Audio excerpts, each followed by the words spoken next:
1008 श्री भगवान महावीर स्वामी की जय जय जय। अहिंसा परमो धर्म की जय जय जय। असली आज़ादी क्या है? असली स्वतंत्रता क्या है? मैं पूछना चाहता हूं आप सबसे,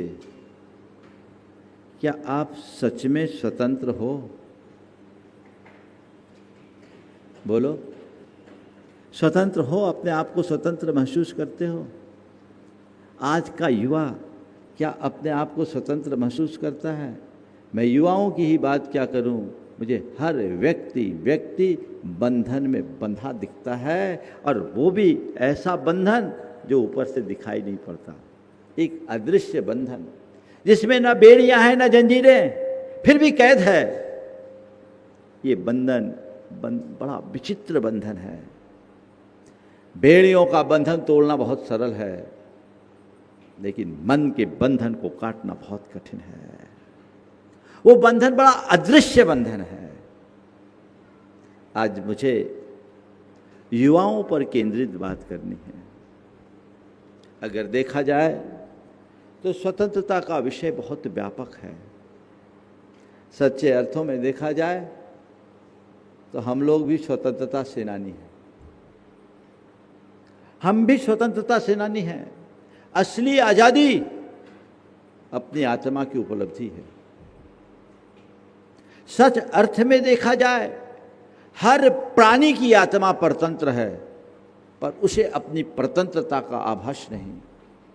अंग्रेजों ने हम पर लंबे समय तक शासन किया, लेकिन जब हमारी चेतना जागी, सिपाही विद्रोह से हमने उसकी शुरुआत की, और लंबे संघर्ष के उपरांत 15 अगस्त 1947 को ये देश अंग्रेजों की दास्ता से मुक्त हुआ, हमारा देश आज़ाद हुआ। इस आज़ादी की उपलब्धि भी तब हुई जब हमारी चेतना जागी और हमने उसके लिए लंबा संघर्ष किया। संत कहते हैं, जिस दिन तुम्हारी अंतस चेतना जागेगी, उस जागृत चेतना से प्रेरित होकर तुम अपना आत्म पुरुषार्थ जगाओगे, तभी तुम्हारी आत्मा जागेगी, आत्मा स्वतंत्र होगी। अभी तो मुश्किल ये है कि तुम्हें अपनी परतंत्रता का आभास ही नहीं है। कितने सारे बंधनों में बंधे हो, इसका रंच मात्र एहसास नहीं है। तुम्हारे इर्द गिर्द कितने प्रकार की बेड़ियां हैं, इसकी प्रतीति नहीं है। तुम्हें किसने जकड़ रखा है, इसका भान नहीं है। इस परतंत्रता ने तुम्हारे अंदर के सुख, शांति और सुकून को पूरी तरह छिन्न भिन्न कर दिया। तुम्हारे चिंतन और चेतना को किस तरह कुंठित और खोखला कर दिया, तुम्हें इसका आभास नहीं। काश इसका आभास और एहसास होता, काश इसे समझ और पहचान पाते, उसकी तरफ अपनी दृष्टि जगा पाते, तो जीवन का काया पलट हो गया होता। अभी मैंने आप सबसे कहा कि हम लोग स्वतंत्रता सेनानी हैं। किसकी? आत्मा की। एक स्वतंत्रता का संग्राम चला, उसका अंत 15 अगस्त 1947 को पूरा हो गया, पर संत कहते हैं व्यवस्थागत आज़ादी से बड़ी अवस्थागत आज़ादी है। व्यवस्थागत आज़ादी से बड़ी अवस्थागत आज़ादी है। व्यवस्था में हम भले आज़ाद हो गए, जब तक हमारी अंदर की अवस्था आज़ाद नहीं होगी, तब तक आज़ादी का कोई अर्थ नहीं होगा। आज आज़ादी का अर्थ क्या लेते हैं? हम कुछ भी कहने के लिए आज़ाद हैं, हम कुछ भी करने के लिए आज़ाद हैं, हम कैसे भी जीने के लिए आज़ाद हैं। न तो ये आज़ादी का अर्थ है और न ही आज़ादी का उद्देश्य है। बाहरी आज़ादी भी इसलिए नहीं लड़ी गई कि तुम चाहे जब चाहे जो चाहे जैसा कह दो, कर दो, लिख दो, पढ़ दो, चाहे जैसा आचरण कर दो। ये आज़ादी की लड़ाई लड़ी गई केवल इसलिए कि हम स्वराज से सुराज की ओर बढ़ पाए। बात बाहर की करूं तो मैं पूछना चाहता हूं, स्वराज तो आ गया, सुराज कहाँ है? स्वराज तो आ गया, सुराज कहाँ है? कभी विचार किया? आजादी के कितने वर्ष हो गए? 78 वर्ष। 79वां मना रहे हैं। 79वां स्वतंत्रता दिवस हम मना रहे हैं। स्वराज आने के बाद सुराज कहाँ है? बंधुओं, मेरा मानना है उसी दिन सुराज आ जाएगा, उसी दिन सुराज स्थापित हो जाएगा जिस दिन हम असली स्वराज को पहचान लेंगे। असली स्वराज क्या है? केवल सत्ता और हुकूमत पर अपना नियंत्रण पाना नहीं, असली स्वराज अपनी आत्मा और चेतना पर अपना राज स्थापित करना, अपना नियंत्रण स्थापित करना। अगर व्यक्ति व्यक्ति में वो स्वराज आ जाए, आत्मनियंत्रण और आत्म संयम का, तो स्वराज तो अपने आप होगा। एक आध्यात्मिक क्रांति की जरूरत है। एक लहर उत्पन्न हुई थी, एक जुनून पैदा हुआ था, एक जज्बात लोगों में जागा था। सारा देश एक इकट्ठा हुआ और अंग्रेजों की शक्तिशाली साम्राज्य को उखाड़ फेंका। ऐसे ही जिस दिन हमारे अंदर ऐसा जुनून जागृत होगा, हमारी चेतना में ऐसी उमंग की तरंग उत्पन्न होगी, हम अपनी आत्मा में जड़ जमाए उन दोषों और दुर्बलताओं की सत्ता को उखाड़ फेंकने में समर्थ होंगे और हम अपने जीवन को आगे बढ़ा पाएंगे। लेकिन आज के दौर में मैं देख रहा हूं कि अब तो जुनून प्रकट करना भी बड़ा कठिन सा हो गया है, क्योंकि हर व्यक्ति की सोच विकृत हो गई है और चेतना कुंठित होते जा रही है। आज के समय में सबसे ज्यादा यदि प्रभावित हुआ तो हमारे मूल्य हुए, हमारी निष्ठा हुई।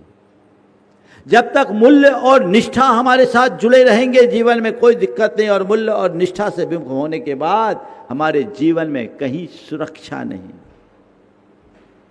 आज मैं युवाओं से बात करूं, देखो क्या कहानी है आपके जीवन की। मुझे आज कई तरह की अदृश्य बेड़ियां दिखती है जिसने हमें परतंत्र कर रखा है। गिनाऊं? सबसे पहली है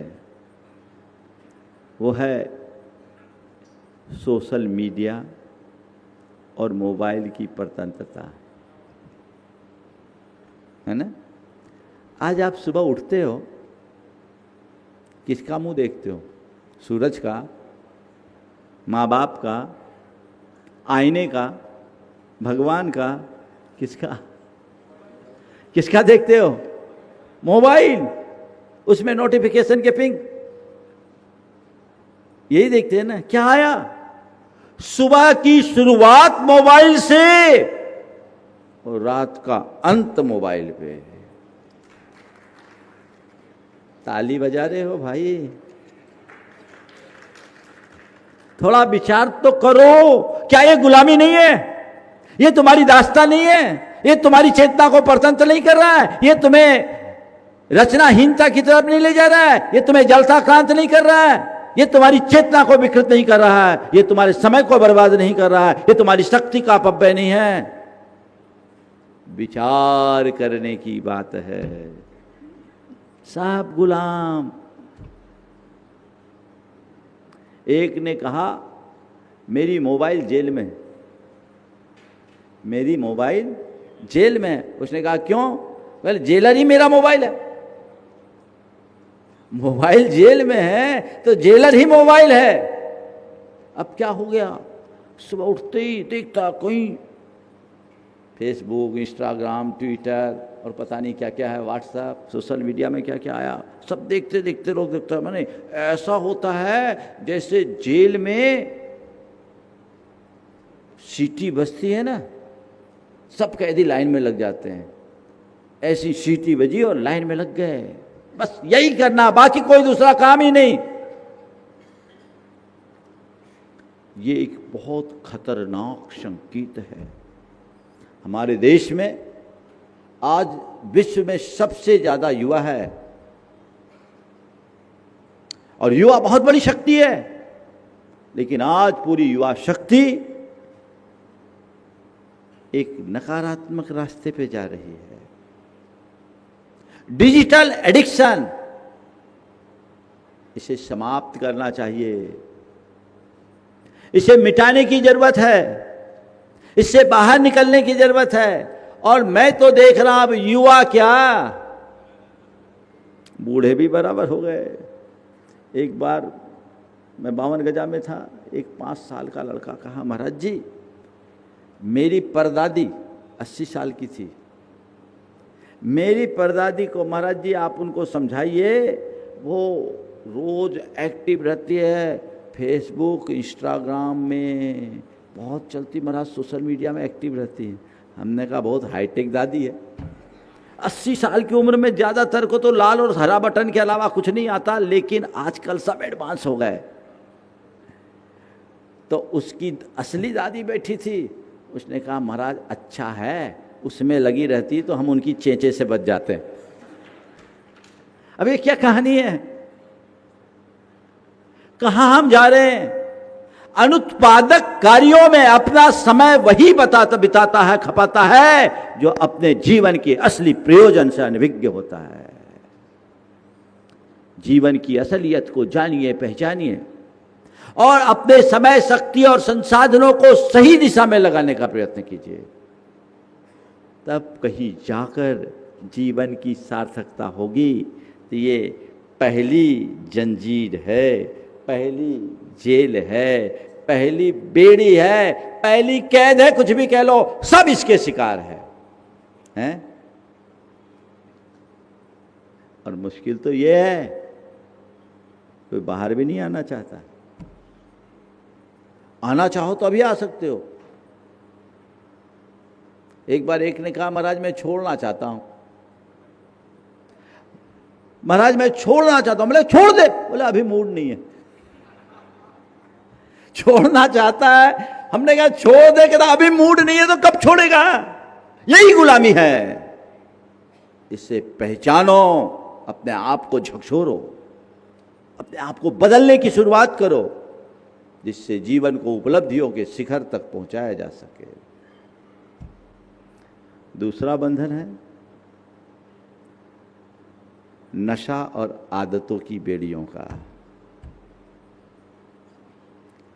आज कई तरह के नशे हैं, सिगरेट, तंबाकू, गुटखा, ड्रग्स, शराब, ये नशा तो है ही। इसके साथ और नशा है सबसे बड़ा, वो है, और सबसे बड़ा नशा आज के समय में क्या बन गया है?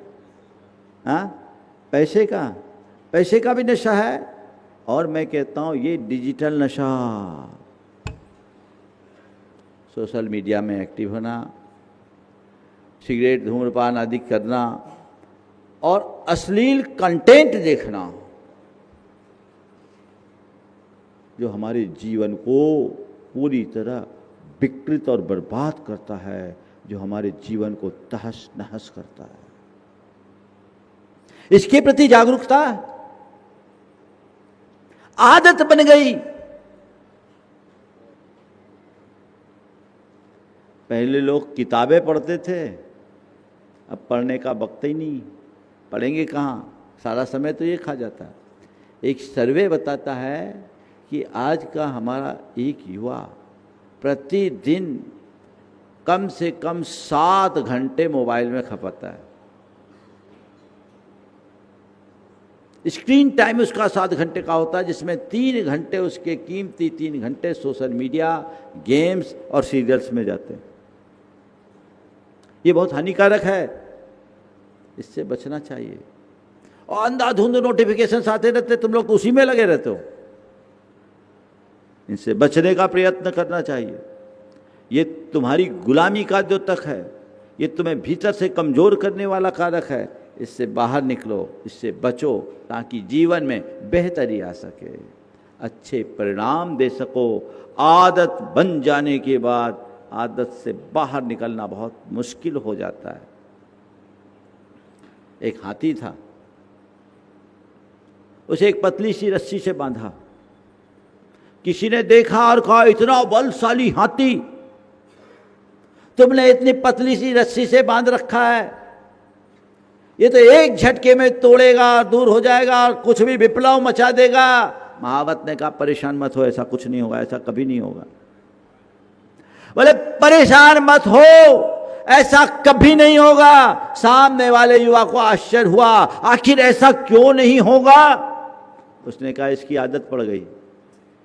आदत पड़ गई? बोले ये रस्सी आज से नहीं, जब ये छोटा था तब से बांधते थे, और जब रस्सी इसको शुरुआत में बांधे, ये कोशिश करता था। उस समय इसके शरीर के हिसाब से रस्सी मोटी थी, ये रस्सी तोड़ नहीं पाता था। कोशिश करते करते कुछ दिनों कोशिश किया और इसने तय कर लिया, ये रस्सी मैं तोड़ नहीं सकता। सो आदत बन गई। आज विशालकाय हाथी बनने के बाद भी ये रस्सी तोड़ने का प्रयास ही नहीं करता। ऐसी तुम्हारी आदतें हैं।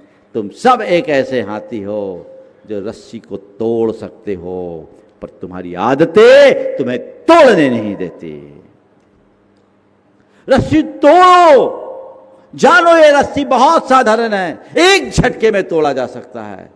मनुष्य के मन का संकल्प उसे सारे बुराइयों से बाहर निकाल सकता है। तीसरी जो बेड़ी है, तीसरी जेल, वो क्या है? वो है तुलना और प्रतिस्पर्धा की लाइफ स्टाइल। आजकल क्या करते हैं आप? सब एक दूसरे से कंपेयर, कौन मुझसे आगे निकल गया। मैं हमेशा कहता हूं, अपना टारगेट खुद को बनाओ, दूसरे को नहीं। अपनी मंजिल को अपना रेस बनाओ, दूसरों की रेस में दौड़ोगे तो मंजिल नहीं, केवल थकान पाओगे। दूसरों से क्या मतलब? दूसरों से कंपैरिजन क्यों? अब तो ये सोशल मीडिया के माध्यम, उसके इतने लाइक्स है, उसकी सारे ऐसा, उसकी इतनी कमाई है, वो ऐसा करता है, वो ऐसा करता है। संत कहते हैं, अपने सपनों को साकार करने में शक्ति लगाओ, दूसरों को देखकर पीछे भागने से कुछ भी नहीं मिलेगा। दूसरों के पीछे भागोगे क्या मिलेगा? ये तुम्हारे अंदर के सुख सुकून को खत्म कर देगा। उसके कारण तुम्हारे पास जो है, तुम उसके सुख भोगने से भी वंचित रहोगे। तुम दूसरों को पीछे भागोगे। जैसा मैंने कहा कि दूसरों के पीछे भागने वाले को केवल थकान मिलती है। अपनी गति से चलो, अपने हिसाब से चलो, आगे बढ़ने की कोशिश करते चलो। कहीं कोई कठिनाई नहीं होगी और उसकी उपेक्षा करके चलोगे तो जीवन में कभी सफलीभूत नहीं हो सकोगे। आगे बढ़ने की कोशिश करें। इस प्रतिस्पर्धा के युग से बदले, मुक्त हो, अपना लक्ष्य बनाए और उसके अनुरूप अपना पुरुषार्थ जगाए। किसी से कंपैरिजन करने की जरूरत क्या? ये आदत है, ये तुम्हारे अंदर से बदलना चाहिए। चौथा है भावनात्मक असंतुलन। रिश्ते संबंधों के साथ जो हम लोग भावनात्मक असंतुलन के कारण अपनी प्रतिक्रियाएं देना शुरू करते हैं, ये एक बहुत बड़ा बंधन बन जाता है। पल में क्रोध, पल में ईर्ष्या, संबंधों के बिगड़ने से डिप्रेशन, ये सब क्या है? ये मनुष्य की भावनात्मक दुर्बलता का द्योतक है। युवा कहता मैं अपने मर्जी का मालिक हूं। अच्छा, थोड़ा अंदर से देखो, तुम अपने मर्जी के मालिक हो कि मर्जी के गुलाम? ये तो देख के बताओ। कहते हैं मैं मर्जी का मालिक हूं, हकीकत में वो मर्जी के मालिक नहीं, मर्जी के गुलाम बने हैं। उतर करके देखो कैसी कैसी स्थितियां तुम्हारी बनी हुई है और किस तरह की विकृतियां जीवन में जुड़ रही है। इससे बाहर निकलना पड़ेगा। और आजकल क्या है, लड़के के मेरा जीवन मेरी मर्जी। ठीक है भैया, तेरी मर्जी तो मर्जी तुझे कहाँ ले जा रही है ये भी तो देख। हमें फ्रीडम चाहिए, ये डायलॉग है।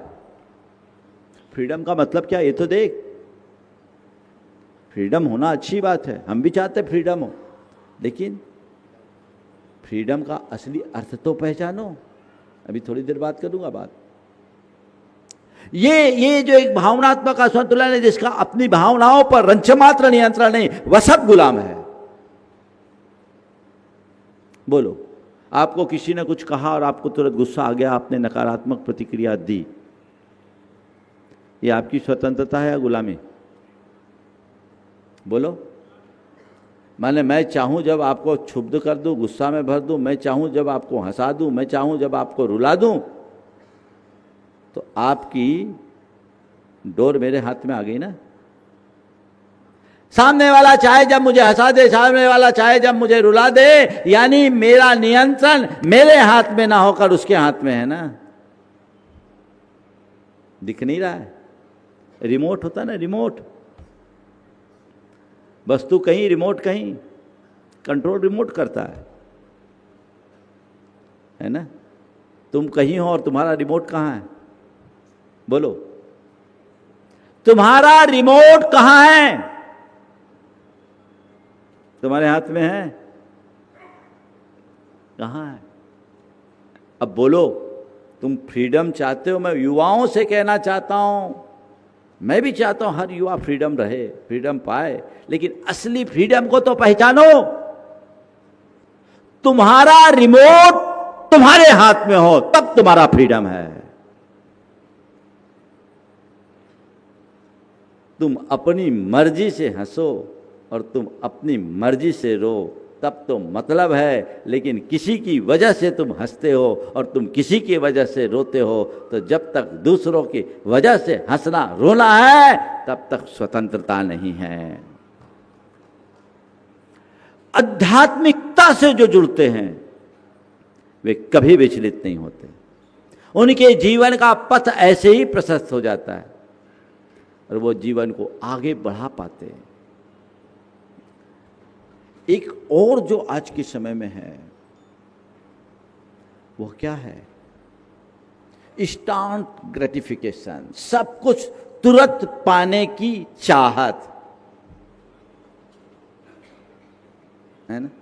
सब तुरंत मिल जाए, एकदम। धैर्य तो अब बचा ही नहीं और परिश्रम को जानते ही नहीं। तुरंत के तुरंत, तुरंत के तुरंत, तुरंत के तुरंत हो जाए, और उन सब चीज़ों के कारण व्यक्ति अंदर से असंतुलित हो जाता है और जीवन का सामंजस्य छिन्न भिन्न हो जाता है। इससे अपने आप को बचाना चाहिए। ये सब संभव होगा जब हम असली स्वतंत्रता को पहचानेंगे। स्वतंत्र कौन? हमें फ्रीडम चाहिए, तो फ्रीडम किसके पास? जिसका अपने विचारों पर नियंत्रण हो, वो स्वतंत्र है। जिसका अपनी इच्छाओं पर नियंत्रण हो, वो स्वतंत्र है। जो अपने समय का पाबंद हो, समय का मालिक हो, वो स्वतंत्र है। तुम अपने अंदर उतर करके देखो, तुम्हारे विचारों पर तुम्हारा अपना नियंत्रण है। अगर स्वतंत्रता चाहिए तो अपने विचारों के नियंत्रक बनो, मर्जी के मालिक मत बनो। तुम मर्जी के मालिक मत, मर्जी को मालिक मत बनाओ, मर्जी के मालिक बनो। मैं वही जो चाहूं वो विचार हो, चाहे जैसे विचारों का प्रभाव मेरे ऊपर हावी ना हो। यह पुरुषार्थ होना चाहिए। एक स्वतंत्र आत्मा के अंदर की सबसे बड़ी विशेषता यह होती है कि उसका चित्त किंचित भी लक्ष्य विमुख नहीं होता। उसके मन में किसी प्रकार के प्रदूषित विचार नहीं आते। वो अपनी दुनिया में जीता है, अपने तरीके से जीता है, अपने विचारों पर पूर्ण नियंत्रण रखता है। आप अपने अंतर में उतर करके देखिए, विचारों पर नियंत्रण है या विचारों के बहाव में बह रहे हो? क्या है? विचारों पर नियंत्रण है। अगर विचारों पर नियंत्रण होगा तो तुम्हारा भावनात्मक संतुलन बना रहेगा। तुम्हारे हृदय में आवेग उद्वेग नहीं आएगा। तुम्हारे अंदर क्रोध, झल्लाहट, चिड़चिड़ापन नहीं होगा। तुम अहंकार और वासना के विकार के दास नहीं बनोगे। तुम्हारे अंदर आत्म नियंत्रण होगा, आत्म संयम का भाव जागेगा। वही तुम्हारे जीवन को परिष्कृत करेगा, जो एक स्वतंत्र चेतना का उत्कृष्ट उदाहरण है। अभी तो कुछ भी नहीं, विचारों पर किसी का नियंत्रण नहीं है, सब बहाव में बह रहे हैं। और ये नियंत्रण इसलिए भी खो रहा है कि लोग इसको ही प्रोत्साहित कर रहे हैं। सब तरफ वैसा ही वातावरण है, सब तरफ वैसा ही प्रेरणा है, सब तरफ वैसा ही माहौल है, तो सब एक ढर्रे में बहे जा रहे हैं। विचारों पर नियंत्रण बहुत जरूरी है, और विचारों पर नियंत्रण वही रख सकता है जो भावनाओं पर संतुलन रखे, जिसका भावनात्मक संतुलन बना रहे। और भावनात्मक संतुलन केवल उसका हो सकता है जो नियमित भावना योग का अभ्यासी बने। अभी थोड़ी देर बाद मैं वो भी कहूँगा। करो, अपनी भावनाओं को विशुद्ध बनाओ, भावनाओं को परिवर्तित करो, विकार से निर्विकार की ओर जाओ, विभाव से स्वभाव की ओर जाओ, क्रोध से प्रेम की ओर मुड़ो, ईर्ष्या से वात्सल्य की ओर मुड़ो, और वासना को स्नेह से जोड़ दो। जीवन में बदलाव आएगा। भटकाव को खत्म करो। इच्छाओं पर नियंत्रण, अगर तुम्हारी इच्छाओं पर नियंत्रण है, तब तुम स्वतंत्र कहलाने के अधिकारी हो। और यदि तुम अपनी इच्छाओं के गुलाम बने हो तो अभी परतंत्र हो। संसार का हर प्राणी अपनी इच्छाओं का दास बना हुआ है। बना है कि नहीं, बोलो? है? अब स्वतंत्र हो कि परतंत्र? अब बोलो, जीवन का आनंद रहेगा क्या? कहते ही नहीं। इच्छाओं पर नियंत्रण होना चाहिए। कम से कम अशुभ इच्छाओं से अपने आप को मुक्त करो। इसके बिना जीवन आगे नहीं बढ़ सकता। अपने समय के मालिक बनिए। मेरा समय मेरे पास है, मैं अपने समय का उतना और वही उपयोग करूंगा जहां मुझे चाहिए। बोलो, आप अपने समय पर अपना नियंत्रण रखते हो? एक बार एक भाई ने बोला, महाराज जी मोबाइल हाथ में रहती है, सोचता हूँ बस एक एक देख लूँ, रील स्क्रॉल करते करते करते कितने घंटे निकल जाते पता ही नहीं लगता। बाद में आंखें चुभती है, अरे क्या हो गया, समय खराब हो गया। रोज़ सोचता हूँ कल नहीं देखूंगा, फिर कल क्या होता है महाराज, सुबह उठते ही हाथ में वही आता है, बाजू में रख के सोते हैं। पहले लोग तकिए के पास किताबें रखते थे, अब तकिए के पास मोबाइल रख के सोते हैं, है ना?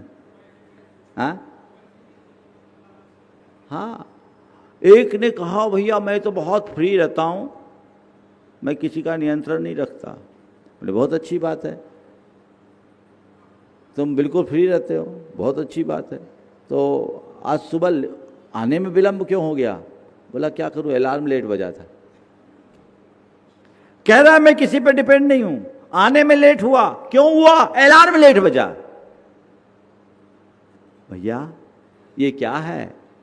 तुम्हारी निर्भरता का उदाहरण। इससे बाहर आना होगा, इस पर नियंत्रण रखना होगा, अपनी सोच की दिशा को बदलना होगा। आदतों पर अंकुश रखने की कला सीखिए, चेतना को जागृत कीजिए, जीवन तभी आगे बढ़ेगा। अपनी आत्म क्षमता को पहचानिए, तब जीवन आगे बढ़ेगा। एक बाज एक पेड़ की डाल पर बैठा रहता था, उड़ता ही नहीं था। बहुत दिनों से एक ही डाल पर बैठा। राजा को कुछ समझ में नहीं आया। राजा ने एक पक्षी विशेषज्ञ को बुलाया। पक्षी विशेषज्ञ उन पक्षियों के मनोविज्ञान को जानता था। उसने कहा जिस डाल पे बैठा उस डाल को कटवा दो, जिस डाल पर बैठा है उस डाल को कटवा दो। फौरन ऐसा किया गया। डाल काटते ही पक्षी उड़ गया, डाल काटते ही बाज उड़ गया। मैं आप सबसे कहना चाहता हूं, अपनी आदतों की जिस डाल पर तुम बैठे हो उस डाल को काट दो, उड़ान अपने आप भर जाएगी। इरादों से बढ़ा जाता है। काटो उस डाल को।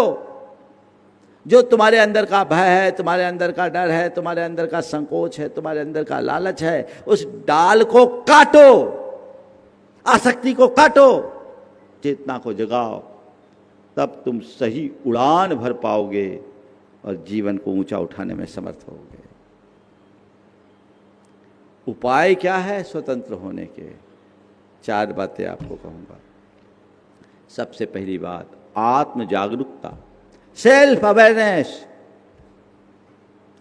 अपने प्रति जागरूक बनिए, अपने विचारों और व्यवहारों के प्रहरी बनिए, मुख से उच्चारित होने वाले शब्द के प्रति जागरूक हों, अपने वचनों के प्रति जागरूक, अपने व्यवहार के प्रति जागरूक, अपने विचारों के प्रति जागरूक, अपनी आत्मा के प्रति जागरूक। अपने हित का विचार जिसके हृदय में होता है वो कभी भटक नहीं सकता, वो गलत रास्ते पर जा नहीं सकता। सेल्फ अवेयरनेस का आज अभाव है, सेल्फ अवेयरनेस का अभाव है। अगर जागरूकता आ जाए ना तो चीजें अपने आप बन जाए, लेकिन पता ही नहीं है। क्या कहानी है, एक आदमी शराब पिया हुआ था, दरवाजा बार बार खटखटा रहा था। पत्नी ने छत से आवाज लगाई, क्या बात है, चाबी भूल गई क्या? चाबी दूसरी दे दूं? ताला बाहर से लगा था। चाबी भूल गए क्या? चाबी दूसरी फेंकूं? बोले नहीं, चाबी तो मेरे पास है, ताला पता नहीं। ताला देखो, समझो कहां लगा है।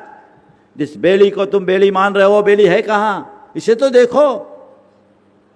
किसी ने ऊपर से बांध रखा है तुम्हें। ये तुम्हारे मन की बेड़ी है, ये तुम्हारे मन का बंधन है, इसे काट सकते हो आत्म जागरूकता के बल पर। सेल्फ अवेयरनेस के बाद है आत्मनियंत्रण, सेल्फ कंट्रोल। अवेयरनेस के साथ कंट्रोल, अपने आप पर कंट्रोल करिए, कंट्रोल करना सीखिए, बहाव में मत बहिए। आत्म जागरूकता आत्मनियंत्रण का आधार है। भावना योग हमें उस आत्मनियंत्रण के मार्ग पर स्थिर करता है, जिसकी चर्चा अभी मैं करूंगा। नियंत्रण होना चाहिए, चाहे जैसा नहीं, मुझे वही करना है और वही कहना है जो मेरे हित में हो। फिर है आत्मानुशासन, सेल्फ डिसिप्लिन, स्वतंत्रता का असली मजा। जिसकी आत्मा जागरूक है, जिसमें आत्म जागरूकता है, जिसमें आत्मनियंत्रण है, जिसमें आत्मानुशासन है, वो स्वतंत्र है।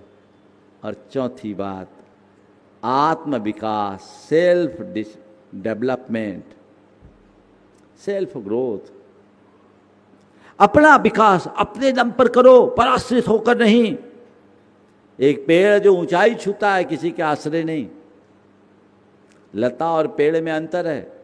लता को आलम्बन चाहिए, पेड़ को कोई आलम्बन नहीं। पेड़ औरों को आलम्बन देता है। अंतर क्या होता है? लता तेजी से बढ़ती है पर जल्दी ही सूख जाती है, पेड़ धीरे धीरे बढ़ता है, चिरकाल तक टिका रहता है। संत कहते हैं लता नहीं पेड़ बनो, और पेड़ भी बारिश का नहीं बरगद का पेड़ बनो। अभी बारिश के दिन है, बहुत सारे पेड़ उगाए, 4 महीने में 8 फुट के दिख जाएंगे, फिर अगले 4 महीने में उनका अस्तित्व ही पता नहीं लगेगा। पर बरगद के पेड़ को 8 फुट का होने में 8 बरस लगेगा, पर एक बार बढ़ेगा तो बढ़ते ही जाएगा। इसलिए नाम ही है उसका बढ़, जो बढ़े सो बढ़। बट वृक्ष बनाओ, अपने बूते अपने आप को ऊंचा उठाने की कोशिश करो। तुम्हारे अंदर वो सारी संभावनाएं, क्षमताएं, शक्तियां हैं, बशर्ते तुम उन्हें पहचानो तो, जानो तो। क्या कहूं, दिया तो जला मगर आंखें फूट गई। दिया तो जला मगर आंखें फूट गई, पिंजरा तो खुला मगर पांखें टूट गई। दिया तो जला मगर आंखें फूट गई, पिंजरा तो खुला मगर पांखें टूट गई। क्या कहूं अभागे तुम्हारे भाग्य को, राह तो मिली रफ्तार छूट गई। जगाओ अपने आप से, अपने अंतर को जगाओ। तुम अपनी बेलियों को पहचानो और ये सोचो, मेरा जन्म इन बंधनों में जगल करके जीने के लिए नहीं हुआ है, मेरा जन्म इन बेड़ियों को काटने के लिए हुआ है। मुझे इन्हें काट कर आगे बढ़ना, अपना रास्ता प्रशस्त करना।